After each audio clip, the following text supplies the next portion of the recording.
Hey, how's it going, everybody? Welcome back to another video with your host, Rising Oblivion, and welcome back to a brand new Final Fantasy video, trying to cover more of the Final Fantasy stuff that's come out here recently and get back into doing more Square Enix content. But yeah, we have two brand new Final Fantasy VII games that we can expect within the end of the year and the next quarter of next year. Final Fantasy VII Rebirth coming out first quarter, and then we also have a mobile game, Final Fantasy VII Ever Crisis, which I'll get into more detail later in the video here about Ever Crisis and what that kind of means and what all is going to be included in that. But let's go ahead and jump into Final Fantasy VII Rebirth first. So Final Fantasy VII Rebirth is going to be basically part 2 of the remake. I'm sure if you guys have been playing these games, you know exactly what I'm saying. Basically, this is supposed to be part 2 of the, I guess, like trilogy, of the Final Fantasy VII remakes that we're getting here. So this is technically part 2. And there's a few different things here. Let's talk about the negatives, something that some people are not liking. And that's the fact that this game is going to be on 2 discs. Now, if you remember playing the original Final Fantasy VII on PS1, which I think there's a lot of new people jumping on to this game during the remake, but the original PS1 version of this game had multiple discs, like 5 to 7 discs, I believe. It had multiple discs that you'd have to use to be able to play that game, but the reason why this, and like the PS5, is a next-gen title, AAA next-gen title, we're already getting 2 discs for this game on something like the PS5. The reason why is because there's so many 4K, like Ultra HD cinematics within this game. There seems to be more storytelling going on within this game, having these hyper realistic like 4K graphics. That is why there's going to be 2 discs. Now, it's not unheard of for games to have 2 discs. Some have a download disc, while some have a playing on disc, right? One that just downloads a bunch of the cinematics and stuff, and one that actually is the one you play on. It sounds like this is going to be that you play on both of these discs, and once you reach a certain part, you just take the one disc out and put the other disc in. So that seems to be kind of the details with that. Also in the background, I'm showing the brand new trailer we had for this. I'm sure a lot of you have seen it. And then also the Ever Crisis one will play after that as well. So we have those 2 brand new games, and from what I can tell, when it comes to Rebirth seems to be trying to go more for the open world aspect. There seems to be multiple locations within this game, and you can see, I believe at some parts here, you can see at the top like the little indicator of how far away certain things are. Some things were like over 1,000 something meters away. It seems like we're gonna have some more open worldy bits, which makes sense. Once you reach, you know, the point where you leave Midgar, you end up going to the open world parts of Final Fantasy VII. So it actually makes perfect sense for us to now be going through these long stretches of land. So the real thing is, a lot of people like wondered, are we going to be able to like play in the classic way where there's certain locations and then like it gives you an overworld map and you just kind of walk over the overworld map to get to these locations? It sounds like maybe this is just gonna make us straight up have to just walk in a full-on open world thing to go from like city to city, like town to town. That kind of sounds like what we might be getting with Final Fantasy VII Rebirth. So that's pretty interesting. The scale of this game looks huge. It also looks like we're going to be having new characters to play with as well.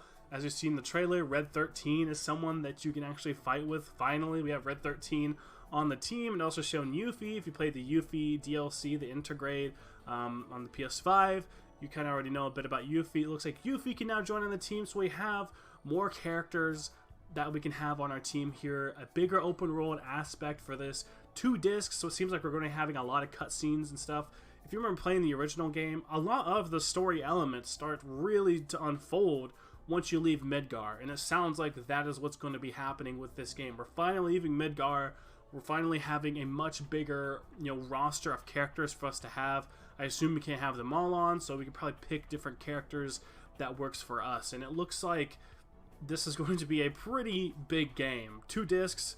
Like I said, I think most of it is supposed to be those 4K cutscenes and whatnot for the PS5, so that's why. But either way, this is going to be a pretty big experience. I expect this to be a bit bigger than the first remake. The first remake seems to be telling a lot of the beginning of the story in Midgar. This is finally going to be the open world bit, the other characters that can join the team, and really unfolding the story with Sephiroth and what exactly is happening here with the time dilations, the changes that are supposed to be happening in the story that Sephiroth is kind of doing. You can see that within the trailer, that things are playing differently, things are unfolding differently when it comes to this game. So I don't know. I'm super hyped for it. I'm really hyped for Final Fantasy 16 as well.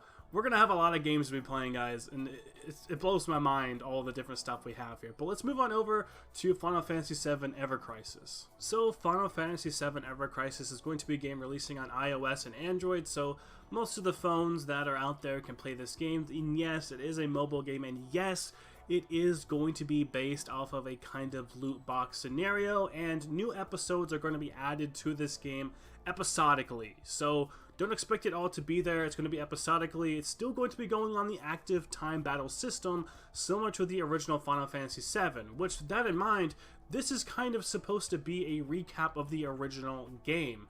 This game on mobile, which, interesting they put it there. I was kind of hoping maybe they'd release it on PC or something. It sounds like that's kind of something they're gearing towards, is maybe releasing it on PC. A lot of mobile games end up jumping on PC randomly for whatever reason, but it looks like this is supposed to be just a recap of Final Fantasy VII, still having the same active time battle system, so that classic kind of turn-based system that Final Fantasy VII reinvented, I guess you could say. It changed it. That's what the active time battle system is. It's not exactly the same turn-based system that most JRPGs use. It's a little bit different, but yes, we're going to be recapping the events of Final Fantasy VII along with a different compilation of stuff, along with Advent Children, Before Crisis, Crisis Core, which we had a full remake on already, and the Dirge of Cerberus. So we're going to get multiple of the smaller spin-off releases that there was when, you know, Final Fantasy VII was over. They had multiple of these different releases. Before Crisis, Crisis Core, of course the Advent Children movie, and the Dirge of Cerberus also came out. Those are multiple games that we got to see there, but it looks like this is going to be something that we now have to kind of recap the games. Again, it's on mobile, it's done in the loot box system, and you're going to be playing it episodically, so not everything is going to be out for this immediately, which is kind of bad. And it's also turn-based, which is more based on personal preference, really, but I would like to see this on console or something, or on Steam. Just personally, I think that would be a little bit better, in my opinion, but again, it could be good. There's decent phone games out there. Like the Dead by Daylight phone game is pretty similar to just the regular Dead by Daylight game, so there's decent ones out there. But there's some cool features this game does have, including being able to draw for different weapons. Also, the loot boxes, of course, is how you're going to be getting that. There's also different costumes and things. During the trailer, you can kind of see that Aerith and like Tifa. Tifa has like a ponytail or something like that. Different hairstyles, different costumes for the different characters. It looks like we're, of course, also going to have Zack in there for the Crisis Core type stuff, and maybe some of the other games. But we're going to have that stuff included within this. There's also going to be a closed beta for this during this summer, this year, so there's going to be some more stuff that we're going to be seeing from this game. Again, I'll keep you guys updated, so subscribe to the channel, click the notifications to be sure to, you know, or click the bell to be notified whenever any of this new stuff comes out. I'll keep you up to date on Final Fantasy 16, the Persona and Atlas stuff. A lot of the JRPG news is going to be here on this channel. I'll be sure to keep you guys informed, so click the bell, subscribe, like this video if you like the Final Fantasy content. I'll try and keep updating more and more and having more of the Final Fantasy stuff. It seems like, you know, you guys kind of like that. And it's a game that I'm also passionate about as well. I've always done JRPGs. It's not always just been Persona, Mega 10 stuff, so I really love covering this material, covering this stuff with you guys. But I think that's going to be it for this video, guys. Let me know, are you hyped for these games? I know Rebirth I'm super hyped for, and 16. Gosh, we're getting so much good Final Fantasy stuff. We're eating well, guys. But that's going to be it for this video. I'll see you on the next one. Thank you so much for watching.